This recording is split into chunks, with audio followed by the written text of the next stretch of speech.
Oke, bismillahirrahmanirrahim. Assalamualaikum. Kita lanjut di materi selanjutnya tentang ukuran penyebaran ya. Di materi sebelumnya kita udah belajar tentang ukuran pemusatan. Ada contohnya kayak min, median, modus, kuartil, desil, persentil gitu ya. Nah, sekarang kita masuk ke ukuran selanjutnya yaitu ukuran penyebaran. Ini ada kompetensi dasarnya sampai kita bisa mampu menjelaskan konsep, terus nanti kita bisa bawa dia ke dalam bentuk contoh kasus. Di sini ukuran penyebaran yang akan kita pakai itu ada 4, ada range, variance, sama deviation standard plus koefisien variasi. Nah, apa sih ukuran penyebaran itu? Yang kalau kemarin ukuran pemusatan itu adalah ukuran-ukuran yang bisa menunjukkan data kita itu memusat kemana dan bisa mewakili karakteristik data. Nah, kalau ukuran penyebaran itu adalah suatu ukuran yang bisa nunjukin ke kita sejauh mana data kita itu tersebar dari rata-rata datanya gitu. Makanya kita kemarin belajar dulu tentang pemusatan rata-rata. Nah, di ukuran penyebaran ini kita mau lihat data ini, setiap ada data misalnya kita punya data 1, data 2, data 3. Ini mereka punya rata-rata. Nah, seberapa jauh dia menyebar dari rata-ratanya itu ditunjukkan dengan ukuran penyebaran. Nah, yang paling banyak dipakai itu yang tadi kita sebut ada range, variance, deviation standard, sama koefisien variasi.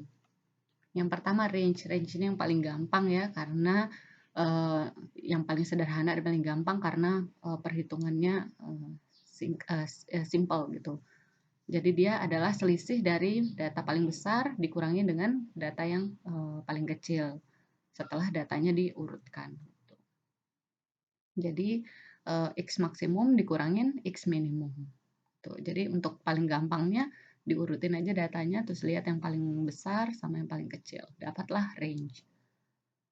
Kemudian yang kedua dan ketiga sekaligus, karena untuk menghitung yang ketiga ini bisa lewat yang kedua atau sebaliknya gitu ya. Jadi kita lihat dulu yang pertama variansi. Jadi dia adalah salah satu ukuran yang bisa dipakai untuk menjelaskan homogenitas kelompok. Jadi apakah kelompok satu homogen nggak dengan kelompok lainnya? Homogen tuh sama, serupa gitu ya. Nah, perhitungannya dia adalah merupakan jumlah kuadrat dari semua deviasi terhadap rata-rata. Jadi jumlah kuadrat semua deviasi nilai terhadap rata-rata. Gitu. Akarnya kalau udah dapat variansi ini disimbolin X kuadrat, akar dari variansi itu S, ini adalah standar deviasi atau simpangan baku atau deviation standard. Kemudian ya ini simbolnya tadi ya, ada S kuadrat untuk varians dan S untuk standar deviasi. Ini adalah kalau datanya tidak berkelompok. Jadi masih data manual, data tunggal raw data. Jadi caranya adalah setiap data dikurangi dengan rata-ratanya, dikuadratin, itu diulangin terus sampai dari data ke 1 sampai data ke N, kemudian ditambahin. Baru dibagi N tambah 1. Misalnya kita punya 1, 3, dan 5. 1, 3, dan 5 ini berarti kan X barnya adalah berapa? Jelek ya angkanya. Yang enak di X barin, kayak kita ya anggap aja biar enak ya, misalnya 10. Jadi X barnya adalah 10 per 3 ya, sama aja. 10 per 3 sekitar 3,33 gitu ya. Nah, nanti untuk cari S kuadratnya itu adalah sigma dari 1, I dari 1 sampai N. N kita ada berapa? N kita ada 3, XI min X bar dikuadratin dibagi N kurang 1, 3 kurang 1. Berarti jalan dulu X1 dikurangi X bar dikuadratin tambah X2 dikurangi X bar dikuadratin tambah X3 dikurangi X bar dikuadratin dibagi 2. Yang mana X1? Ini X1, ini X2, ini X3.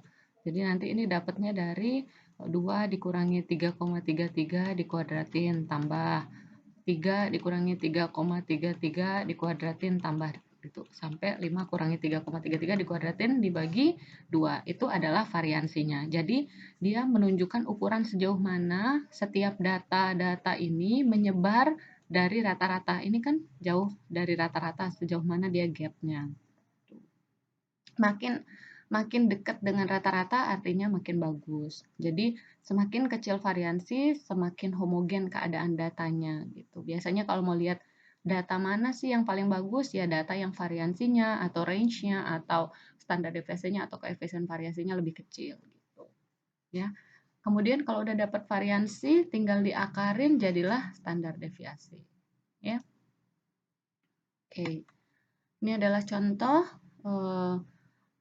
nilai. Jadi nilai dari 40 mahasiswa gitu misalnya. Kemudian kalau raw data berarti kita cari dulu data yang tidak berkelompok ya. Kita cari rata-ratanya. Rata-ratanya berarti semua data dijumlahin dibagi 40 gitu kan ya. Dapatlah 76,25. Data pertama tadi kan ada 65, 72 sampai 8868 gitu ya. Nah, mereka semua saat mau cari variansi berarti tinggal data X1 berarti di sini ada X1 min X bar kuadrat ditambah terus sampai tambah X ke 40 dikurangi X bar dikuadratin dibagi 40 dikurangi 1. Jadi nih, data ke 1 kurangi rata-rata sampai data ke N ke 40 dikurangi rata-rata. Dapatlah variansi 85,75. S-nya gimana? Si standar deviasi berarti tinggal diakarin. Akar dari 85,75 adalah 9,26 gitu. Ya. Jadi nanti kalau ada kelompok 1 misalnya ini kelas A gitu ya. Kelas A dia punya S kuadrat sama dengan 85,75. Kelas B itu dia punya S kuadrat sama dengan 70,75. Maka yang mana yang lebih bagus? Yang lebih bagus adalah kelas B karena datanya lebih homogen, variansinya lebih kecil. Artinya apa? Jarak dari dia ke rata-rata, setiap angka ke rata-rata itu jaraknya nggak jauh. Gitu. Contoh lagi misalnya gini. Nah, ini ambil data yang kosong, saya kosongkan dulu. Nah, misal saya punya kelas A, misalnya dua contoh angka aja, 0 dan 100 nilainya. Terus kelas B, nilainya adalah 45 dan 55 nilai ujiannya. Kalau kita cari X barnya, kelas A ini X barnya berapa? 50 kan ya. Kalau kelas B, X bar 2-nya, ini X bar 1, ini berapa? 50 juga. Jadi kalau rata-rata kita cuma bisa lihat apakah dia memusat di angka berapa. Oh, memusatnya di 50. Tapi kalau mau lihat sebarannya, homogennya, yang mana kelas yang lebih bagus menurut kalian yang mana? Ternyata kita cek dulu variansinya. S1 kuadrat. Maka di sini jaraknya kan 0 dikurangi 50 dikuadratin tambah 100 dikurangi 50 dikuadratin dibagi 1. 2 min 1 gitu ya, 1. Nah, ini kan kita dapat berapa? 2500 tambah 2500 kan ya? Ini adalah 5000 variansinya. Kalau yang ini S2 kuadratnya itu adalah 45 dikurangi 50 kuadrat tambah 55 kurangi 50 kuadrat dibagi 2 min 1 juga. Ini dapatnya 25 tambah 25. Ini adalah 50. Lebih kecil yang ini. Berarti lebih bagus kelas B gitu. Kenapa? Lihat aja dari sini. Misalnya, berapa rata-rata ujian kelas B? 50. Oh, apakah 50 itu benar? Iya, karena emang ada 45 sama 55. Benar, sekitar 45 sama 55.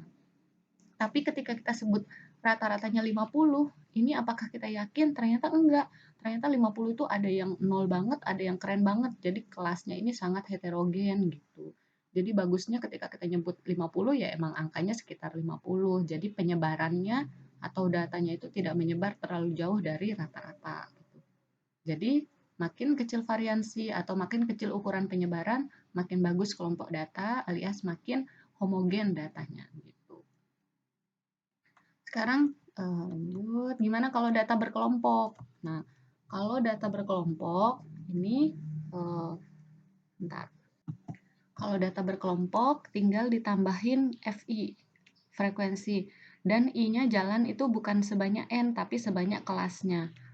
Gitu. Ya, jadi nanti kalian akan butuh buat tabel. Ini kan kita butuh XI min X bar. Jadi kan kita punya kelas, ya.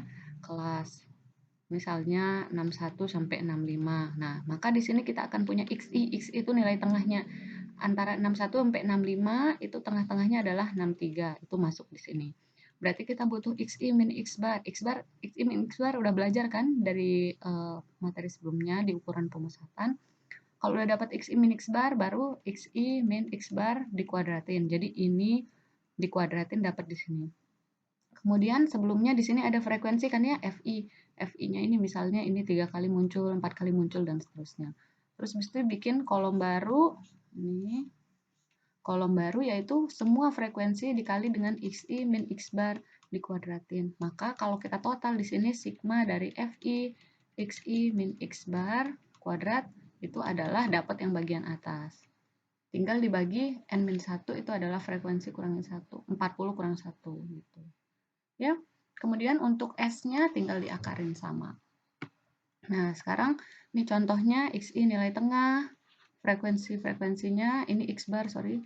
Kemudian ini XI min X bar, sorry. Kemudian ini XI min X bar kuadrat, baru F kali XI min X bar kuadrat.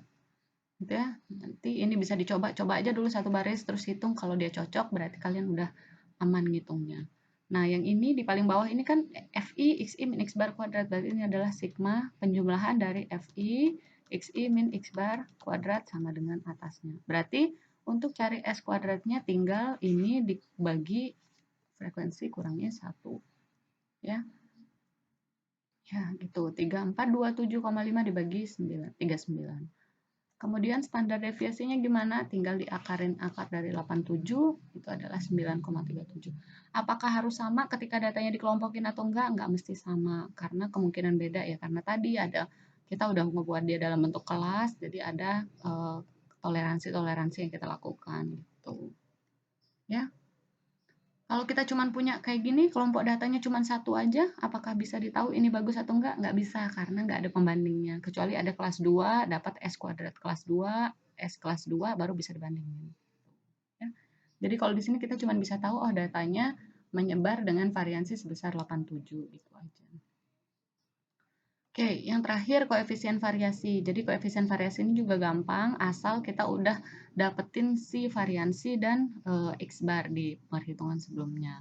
Jadi dia adalah salah satu cara yang bisa dipakai untuk membandingkan kelompok data 1 dengan data 2. Jadi sama kayak variansi. Yang mana yang variansinya lebih kecil, yang mana yang koefisien variasinya lebih kecil, maka itu adalah kelompok data yang lebih homogen gitu. Atau lebih baik gitu ya, karena benar-benar datanya menyebar dari rata-ratanya nggak terlalu besar. Ngitungnya gampang, tinggal standar deviasi dibagi dengan rata-rata dikali 100%. Jadilah koefisien variasi. Ya. Contohnya di data yang sebelumnya, 9,26 dibagi 76 kali 100%. Jadi koefisien variasinya itu adalah 12,29. Nah, kalau koefisien variasi ini bisa kita ambil kesimpulan bagus atau enggak walaupun enggak ada komparasinya karena ada persennya itu. Jadi kalau biasanya ini 50% ada di tengah-tengah gitu ya. Nah, kalau lebih dari 50% ini dianggap cenderung tidak homogen, tapi kalau di sini ya kita bisa anggap dia cenderung homogen atau sama. Variansinya kecil gitu. Tapi lebih bagus lagi kalau kita ada punya dua kelompok data, kita bandingin mana yang lebih bagus. Ya lihat aja yang mana yang lebih homogen, lihat yang mana yang koefisien variasinya lebih kecil. Oke. Yang di sini dibilang cenderung homogen karena 12% itu kan kayak ada di sekitar sini gitu ya. Cenderung homogen. Oke, ini data yang kemarin bisa dilanjutin untuk hitung ukuran penyebarannya. Semangat. Assalamualaikum.